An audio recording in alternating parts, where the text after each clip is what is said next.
पाकिस्तान के इस्लामाबाद में 21 घंटे तक चली बैठक भी नाकाम साबित हुई और ईरान ने अमेरिका की किसी भी शर्त को मानने से इनकार कर दिया है। यानी बिना डील के ही अमेरिका के उपराष्ट्रपति अब अपने देश रवाना हो गए हैं।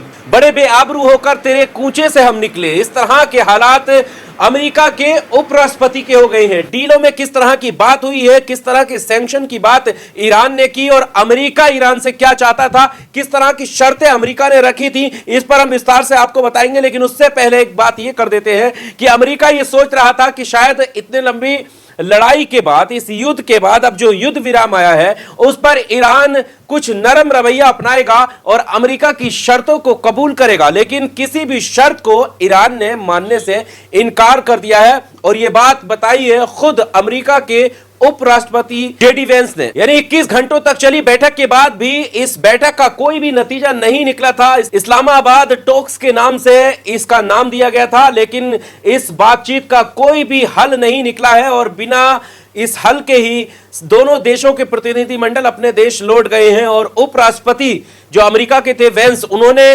प्रेस कॉन्फ्रेंस की है और प्रेस कॉन्फ्रेंस करते हुए क्या उन्होंने कहा है वो हम आपके सामने रख देते हैं। जेडी वेंस ने एक प्रेस ब्रीफिंग के दौरान कहा, उन्होंने हमारी शर्तें ना मानने का फैसला किया है। राष्ट्रपति डोनाल्ड ट्रंप ने कहा था कि हमें नेक नियत से आना चाहिए और कोई समझौता करने की कोशिश करनी चाहिए। बदकिस्मती से कोई प्रगति नहीं हुई है। वेंस ने अपने बयान में कहा कि बुरी खबर यह है कि किसी समझौते पर नहीं पहुंच पाए हैं और मुझे लगता है कि यह ईरान के लिए ज्यादा बुरी खबर है, ना कि अमेरिका के लिए। इसलिए हम बिना किसी समझौते पर पहुंचे अमेरिका वापस जा रहे हैं। उन्होंने कहा कि हमने बहुत साफ कर दिया है कि रेड लाइंस क्या है, किन चीजों पर हम उनके साथ समझौता करने को तैयार हैं।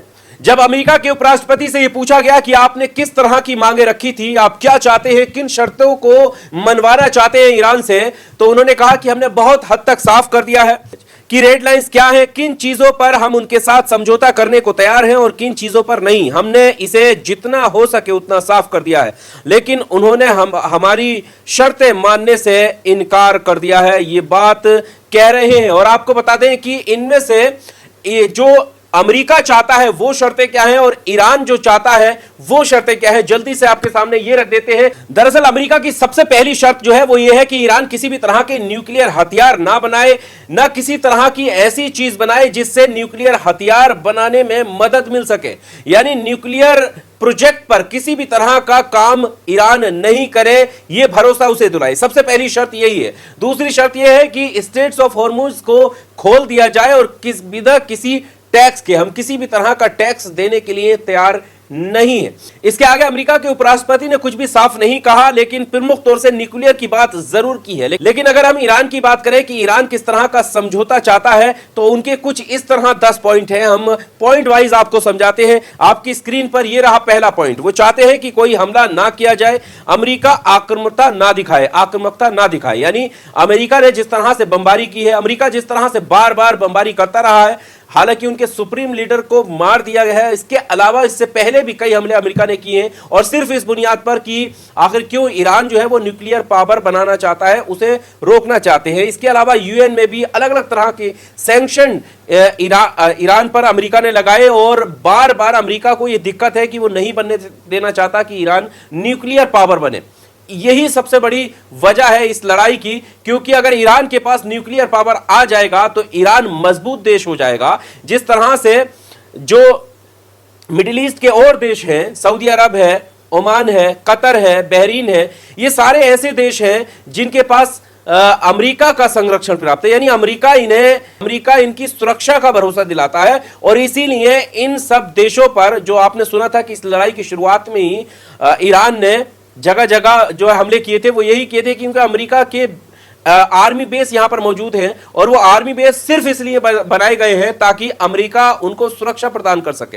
यानी उनके पास उतनी पावर है नहीं और जो रॉयल फैमिली है उनको इस बात का खतरा रहता है कि उनकी सुरक्षा का क्या होगा। यही वजह है कि अगर ईरान के पास न्यूक्लियर पावर आ जाता है और ईरान मजबूत देश हो जाता है तो पूरे मिडिल ईस्ट जो है वो ईरान के कहीं ना कहीं कब्जे में आ जाएगा और ईरान अपने हिसाब से फिर अपना तेल बेचेगा, अपने हिसाब से अपना व्यापार करेगा, उस पर किसी की कोई रोक टोक नहीं होगी और अमेरिका की किसी भी तरह की धमकी से वो पीछे नहीं हटेगा।